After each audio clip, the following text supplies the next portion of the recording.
Hello, my YouTube friends. Today I'm going to talk about 5 stocks that I think everybody should own in their portfolio. Kind of what I think of as must-haves. So stick around. It should be a good video today.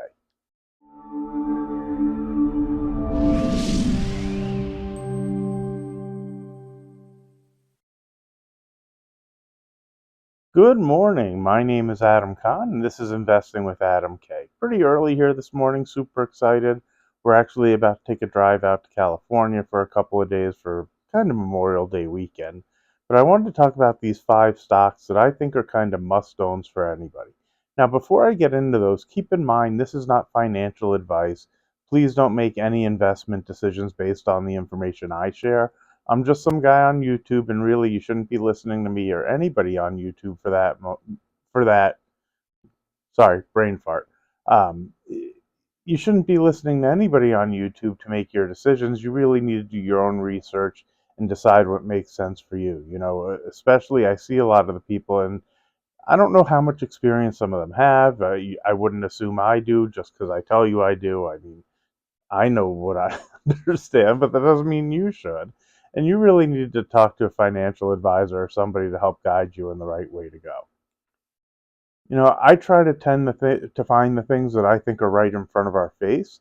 And the 5 stocks that I'm going to talk about today are Amazon, Alphabet, um, Tesla, Costco, and Meta. Those are the 5 stocks that I think everybody should own. Now, I don't want to say completely ignore valuation, but if those are stocks that I don't already own, honestly, I would put a little bit of money in it right away with the expectation that I'm hoping for a downturn in those stocks to come at some point where I can add on. Percentage wise, I would try to put in maybe 20% of what I wanted to put in those companies. Again, not financial advice. This is just how I think. I know in some ways they seem overpriced, and I'll use Costco as an example because it couldn't have been but a month ago. And I've been fighting myself on Costco, which goes into one of the things I said yesterday about thanking you guys for making me better at following my own advice, that I sucked it up and I didn't even buy the 20% that I would have liked to buy, but I bought 10% of the position I'd want to put on. Well, at least I bought something. I think I'm already up. I don't have it in front of me. I think somewhere around $70 on each of the shares that I bought. In terms of a percentage for Costco, it isn't a huge run, but it just goes to my point that sometimes great companies, they just go higher and higher and higher, and maybe they always stay overpriced. I still want to make sure that I own what I think are the best of the best, even if I think I'm overpaying for them. I know a lot of the times that I talk about like looking for the bargains and finding bad news on great companies and things that are undervalued. I do that, but the bulk of my investment is in the stocks that I think are the best, the 5 that I presented to you, but I also have Apple and Microsoft and Palo Alto Networks. I think of those as like 8 really top companies, and that's a majority of where I'm invested. And even if I think I'm overpaying at the same time, I don't mind overpaying to make sure that I own a certain amount of each of those companies. If you look at how companies run sometimes, they just go for years. And I don't want to miss those opportunities simply because I think they're overpriced. And if I put in a small percentage of what I want, it could grow to be actually the position I'd want to put in. And I might surprise myself by being lucky about that. Now let's talk about the companies a bit. Amazon. My God, the name is amazing because they are an Amazon. They aren't just in the retail sales with their online shopping, but they have Whole Foods at this point. Their Amazon Web Services is huge. The Prime Video, they've now started adding commercials, which as a consumer I hate, but as an investor I love because it's a great way to drive revenue for us. And they are the top in some of their fields. Like Amazon Web Services is number one by far. And even the number two, while technically in some ways they're growing at a faster pace, in terms of dollars, Amazon's growing faster because they're just that much bigger and they're great at what they do. I don't see that changing. And Amazon, like, when I was on the show with Ari Gutman and he asked me about if I had $10,000 to invest, where would I put it?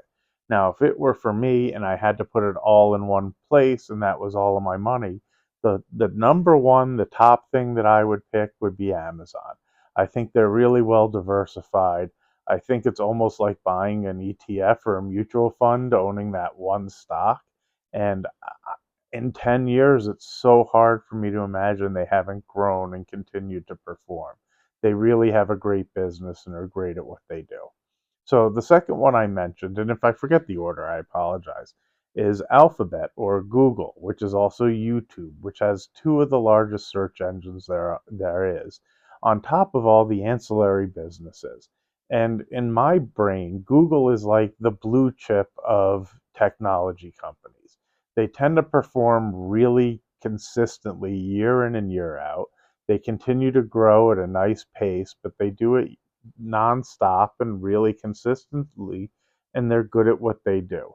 When it came out that AI is going to take over search and they're going to lose 25% of their market share, I suppose that's possible and people have some idea of what they're talking about.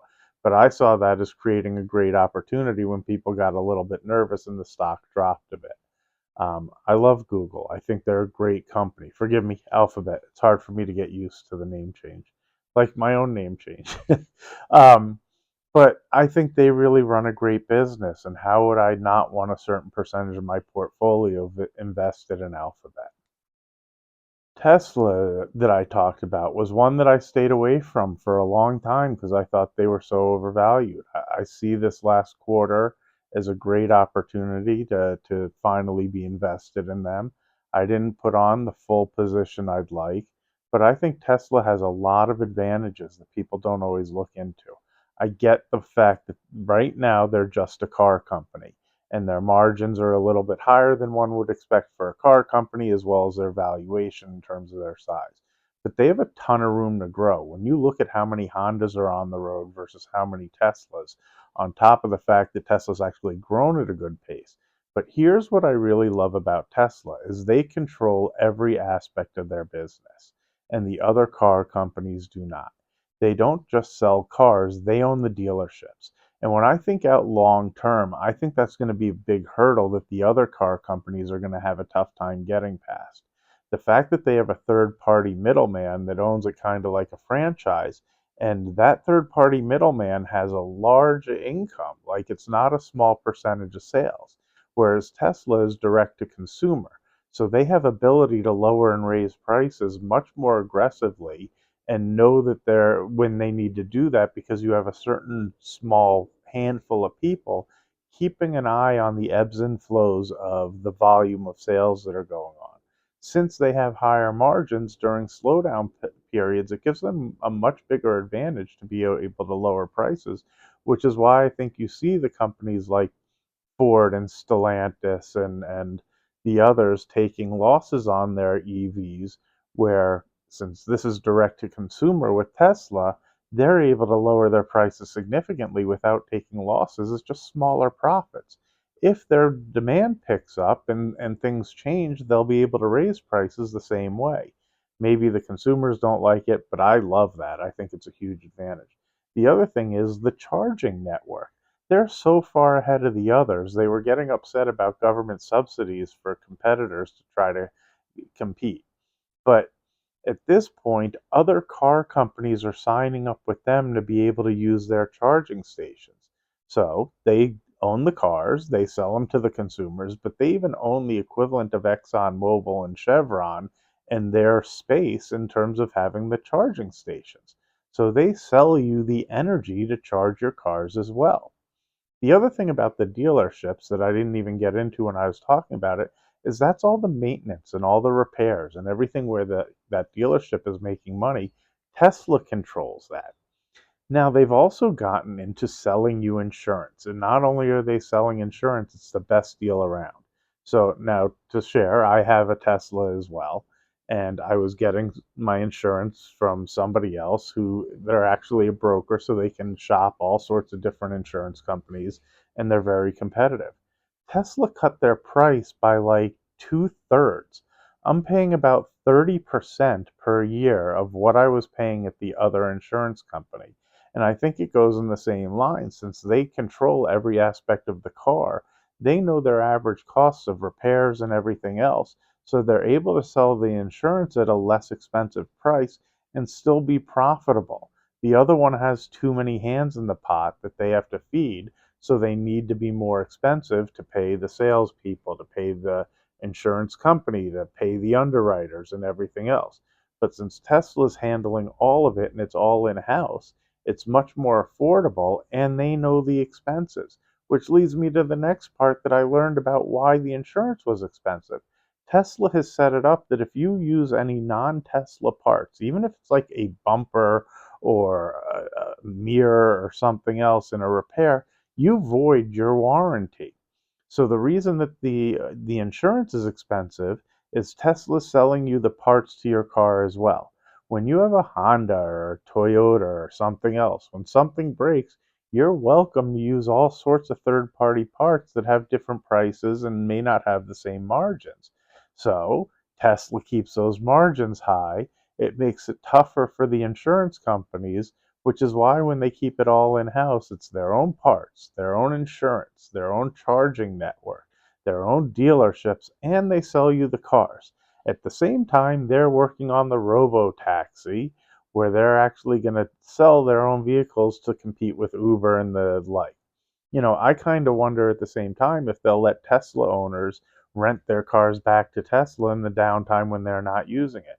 So when I'm home and we go to sleep, and I'm sure there'd be a lower price at night, but maybe Tesla rents our cars back to be able to use them in their robo taxi division. Now, I think the robo taxi division's a long way away.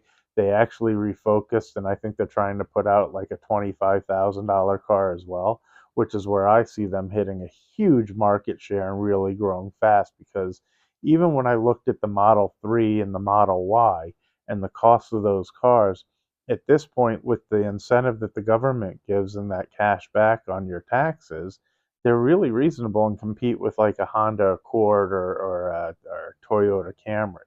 Like they get in that price range by the time you factor all that in. And after having one for as long as we have, never having to go to a gas station, never having to get an oil change. We had one of our cars since, oh, what's it? It's been over 10 years. So 2014, I think, is the model. So we've had less than $300 of repairs in those 10 years. Now I'm ignoring tires, but I am including brakes. We've actually had to replace the tires once and we've had to replace the wipers. But we haven't had to replace the brakes because the way the car stops itself, when you let go of the gas, it actually slows down. You don't have to use them nearly as much. So the maintenance on these vehicles is extremely low. I know I'm talking about Tesla a lot, but really, I think there's some huge value in them. The other thing is when I looked at the cost of the battery, they talk about it costing around $15,000, and people make this big deal about how expensive the battery is and if it dies and everything else. We still have the 2014 vehicle, and it hasn't degenerated nearly as much as the people who don't own them would think. On top of that, when I think about it, everything else about the car is just fine. If we had to spend $15,000 to get a new battery, especially if that new battery is the new one that they use on the new Model S's that gets 400 miles on a charge, well, it's almost like a brand new car. What else do we really need? It still looks great. Everything else about the car is just fine. If we could slowly over 10, 15, 20 years have to replace a battery for $15,000 instead of having to buy a new car, I actually see that as a great deal. Anyway, like I said, that's a whole ton on Tesla. I didn't mean to spend almost 8 minutes on Tesla alone. And let's talk about the next one, which is Costco. Well, they're the best in the field. And the other thing that I like about Costco when I looked it up, I don't know the number exactly, but they have somewhere around 850 stores worldwide. That tells me there's still a ton of room for growth. So even if I overpaid for it, their ability to continue to grow, I had no idea it was that few locations. I know that they're a big warehouse type of store and they probably can't have as many around as like an Albertsons, or those in California, Ralph's, or they still have Grand Union on the East Coast. But I understand they can't grow to like 10, 20,000 units, but they really have a lot of room. Where I see doubling the amount of stores out there is not unrealistic. And when you go to other countries, there aren't a whole lot of them. And when we've traveled, they're just as crowded as we are here. People love them. In fact, in China, I think it was, what I was reading about it, since they pay their employees $10 an hour, the other companies are seeing it as a huge problem because they don't want to end up paying people that much, and it really hurts the competition, and they're still able to sell things at a way lower price than their competitors. The other thing about Costco that's really interesting is when we've had downturns, they've actually picked up business because people, in terms of trying to cut back, go there and they just end up buying in bulk. I think they run a great business. It's really interesting to see how they maneuver. Seems like anytime I go there, they have the right amount of cashiers for the right amount of people trying to check out. There's always a line, 4 or 5 people deep, and if it starts to get bigger, they seem to be able to add stations really quickly to manage it. So I think they do a really good job of like managing the staff against the volume and everything else. And that $1.50 hot dog, I mean, with a drink, what a great deal, and it's a good hot dog. And last but definitely not least, it's my largest position, is Meta. I've talked about it a bunch of times. What I love about Meta is I think that Mark Zuckerberg still has that drive to try to dominate the world. The thing that the street has hated about it in the past and didn't like it on the last earnings because they crushed it and the stock got beat up. But it got beat up because he talked about spending $10 billion on the metaverse again. And they don't like when he's spending money on the metaverse. But what I see that as is he thinks that Facebook and Instagram and the like are probably running their course and there's limited growth into the future. He could lay back on that and just become a cash cow that becomes a dividend stock and no longer push to just grow and grow and grow. But I think he's not in that stage. And the reason he sees the metaverse is what I think, and maybe I'm wrong, is he sees that avenue as them to be this dominant factor in the world. When I think about the metaverse, I picture kids going to school on it with the shootings and with the safety concerns and bullying and everything else.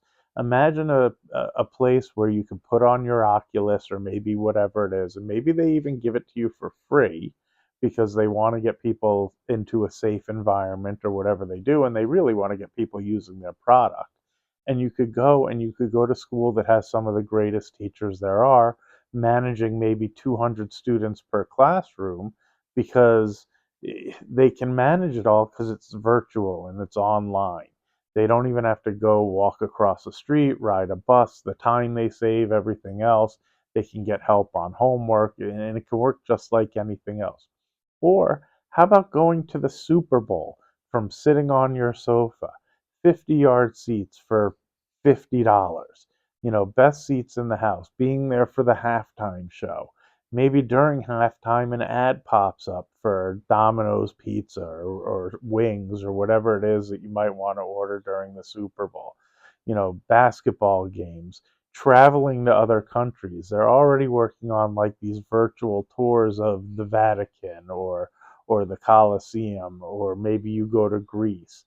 Like, it's amazing what these things could actually be.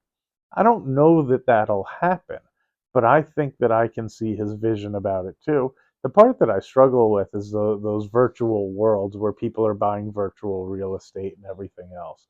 I'd still rather own real estate and everything else, but how cool would it be to go on vacation just sitting on your sofa for an afternoon and be able to do it, go see Italy or go see uh, Asia or wherever it is that you fantasize about going to.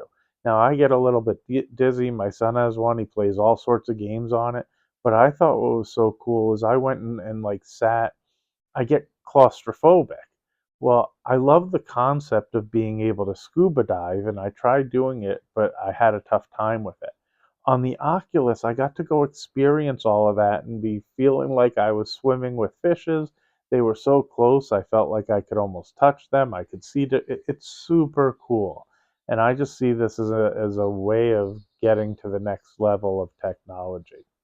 So those are the five stocks I think you guys need to own. Again, not financial advice. Really, don't make any investment decision based on what I'm telling you. I'm just letting you know what works for me. And these are five companies that I feel like I must own. They're going to continue to grow as much as I love dividend stocks and I love the concept of monthly income coming in from investments. These are five of the best, and I don't want to look too far into companies I don't know much about. I think it's much easier to work with the things that are right in front of our faces. Before I forget, if you could do me a favor, hit that subscribe button, smash the like button. I don't know if you realize how much that actually helps the channel and how much it helps in terms of YouTube's algorithm. I do really appreciate it. I love seeing how much it's grown. Thank you again. Have a great rest of your day, and hopefully, I have some time to throw the camera and talk to you guys tomorrow.